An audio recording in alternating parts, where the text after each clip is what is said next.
नावावर करून देणे, त्यांची प्रॉपर्टी नावावर करून देणे, असे ह्या सावकारांनी बऱ्याचशा लोकांना फसवलेलं आहे. बऱ्याचशा लोकांचे संसार उद्ध्वस्त केलेले आहेत. जर नाही दिलं तर त्यांना धमकवतो, मारायच्या धमक्या देतो.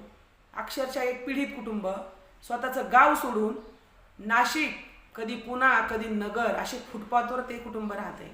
8 दिवसापूर्वी त्या कुटुंबाने माझ्याशी संपर्क साधण्याचा प्रयत्न केला की मॅडम असं असं झालेलं आहे. मी त्यांना सांगितलं तुमचे काही कागदपत्र जे असतील ते सगळे घेऊन या. परवा दिवशी ते पीडित कुटुंब मला नगरला भेटायला आलं. त्याच्यानंतर आम्ही त्या शाब्दिक कामावरती चर्चा केली.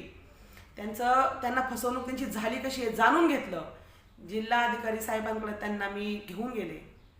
जिल्हा अधिकारी साहेबांनी त्यांना ते सगळे त्यांचे ते पुरावे जे होते ते वाचले आणि वाचल्याच्या नंतर मी त्यांना सांगितलं साहेब यांना न्याय पाहिजे.